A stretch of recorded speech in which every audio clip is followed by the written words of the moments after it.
박리는 어떻게 생각하면 되냐면 피부, 뭐 지방층, 그다음에 근막층, 근육층, 뼈 뭐 이렇게 있다고 치면 이 부분들이 우리가 손으로 이렇게 나누는 것처럼 깨끗하게 안 나눠져 있겠죠. 이렇게 돼 있단 말이에요. 그러면 이거를 층에 맞춰서 이제 분리를 해야 되거든요. 근데 어느 쪽을 기준으로 분리를 할 거냐, 그리고 얼마만큼 분리를 할 거냐, 그리고 분리할 때 이렇게 펼 거냐, 아니면 이 그대로 이렇게 떼내기만 할 거냐, 이걸 이제 결정하는 걸 이제 박리의 기본 개념이라고 생각하면 돼서, 실타래가 막 엉켜 있으면 걔를 일일이 풀어서 선 하나로 이렇게 만드는 거다라고 생각하시면 이해하시기 제일 편하지 않을까 싶습니다. 그 플랜이라고 하는 게 면을 얘기하는 거기 때문에 딥플랜이란 게 있고 듀얼 플랜이란 게 있는데, 딥플랜은 말 그대로 그냥 스마스 아래쪽으로만 해서 하나의 면으로 쭉 드는 거죠. 그럼 박리할 때 어떻겠어요? 편하겠죠. 빠르겠고. 그러니까 멍이나 이런 게 좀 덜 들고 수술 시간이 좀 빠르니까 환자분들이 뭐 훨씬 덜 부담스럽겠죠. 우리 병원에서는 거의 듀얼 플랜으로 수술을 한다라고 생각하시면 이해하시기가 편할 거거든요. 스마스 위쪽도 박리하고요, 스마스 아래쪽도 박리하고, 스마스와 스마스 사이에 공간이 좀 있으면 그쪽도 박리를 하거든요. 그러니까 박리할 때 오래 걸리죠. 그리고 난이도가 좀 있으니까 진행되는 속도가 느리겠죠. 왜냐하면 중요한 구조물들 다 피해 가야 되니까. 그래서 이 듀얼 플랜이라고 하는 건 여러 층으로, 근데 대부분 두 개 층이죠. 스마스 위쪽과 아래쪽이니까. 근데 피부 쪽도 한번 박리가 필요하기 때문에 거의 한 3층 정도를 박리를 하게 되는데, 이렇게 될 때 가장 리드미컬하게 움직여요. 스마스는 스마스대로 움직일 수 있고 피부는 피부대로 움직일 수 있으니까 스마스를 고정한 양보다 피부를 더 움직일 수도 있고, 반대로 피부는 적게 움직이고 스마스만 많이 움직일 수도 있고 하는 여러 가지 이제 뭐랄까 이점들이 생기니까, 특히 광대가 너무 크다든지 아니면 턱뼈 쪽에 돌출된 양이 너무 많다든지 했었을 때 숨길 때 되게 유리하죠. 박리 많이 하잖아요. 피 많이 나겠죠? 많이 붓겠죠? 수술 시간이 길겠죠. 그래서 모양을 위해서 다른 걸 다 희생하는 거죠.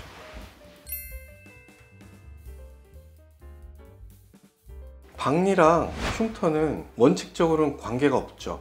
근데 그 흉터가 이전에 수술을 했었던 피부 아래쪽에 있는 뭐 일반적으로 흉살이라고 얘기하는 부분들이 있잖아요. 그 부분들을 없애는 데 있어서 뭐 재수술할 때 그럼 박리가 더 힘든 거냐? 그럼 그 말은 맞는데, 박리를 많이 한다고 수술 이후에 흉터가 뭐 많이 남거나 적게 남는다, 그건 사실은 일반적으로는 관계가 없고요. 대신에 박리를 할 때 우리 병원에서는 1차적으로 캐뉼라와 내시경을 가장 많이 사용을 하는데, 박리를 많이 하려면 할수록 움직임이 많겠죠. 그래서 구멍을 통해서 이렇게 들여다보고 움직일 때 주변부에 마찰이 생기겠죠. 그래서 이런 것들 때문에 주변이 까지죠. 그래서 까지지 말라고 이제 뭐 여러 가지 액도 바르고 테이핑으로 이제 붙여도 놓고 하는데, 기본적으로 많이 움직이면 쓸려지는 부분들이 생길 수밖에 없거든요. 그래서 박리를 많이 하면 할수록 마찰되는 부분들이 많아서 쓸리는 부분들은 생겨요 라고 말씀드리죠.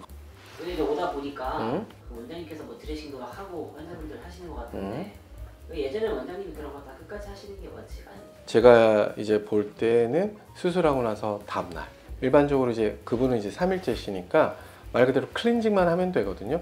그 선생님이 보고 끝나는 게 아니고 그 선생님이 보시고 나한테 보고를 하는 거죠. 그리고 왜냐하면 이제 내가 계속 수술이랑 상담을 계속 다른 환자분들 봐야 하니까, 그럴 때 이제 간단한 것들 혹은 1차적으로 먼저 보는 것들을 선생님이 해주시고, 이제 제가 2차로 보거나 혹은 실을 뽑거나 뭐 실을 뽑아야 될 거를 결정하거나 그럴 때는 제가 또 같이 보는 거라서, 어떻게 보면 예전에 제가 하고 제가 안 하는 게 아니고 그냥 이중으로 보는 거죠. 그리고 우리 세호 선생님이 이제 복약 지도라고 하죠. 이 약을 드시면 어떤 효과를 볼 수 있는데 이런 증상이 있을 수 있으니까 이런 부분에 대해서 주의하셔야 된다라고 우리 세호 선생님 환자분들에게 되게 또 친절하게 잘 설명을 드리는데, 일반적으로 수술하고 나서 한 2주에서 3주 후에 저희들은 흉살들이 생기는 거를 어느 정도 사이즈나 아니 모양을 좀 억제하기 위해서 리자벤이라고 하는 먹는 약을 복용을 권유를 드리고, 이제 그걸로도 안 되는 분들이 있겠죠. 그럴 때는 흉터에 포텐자를 하셔야겠다, 흉터에 다른 뭐 크라이오나 이런 여러 가지 뭐 치료법이 들어가는 게 좋겠다를 체크를 하고, 저도 이제 체크를 해서 필요하면 그 치료법들이 또 들어가는 거죠. 그래서 이런 크로스 체크들을 훨씬 시너지가 나서 환자분들 입장에서는 가장 좀 완벽에 가까운 케어를 받지 않을까 싶어서 저는 이제 그렇게 유지하고 있습니다.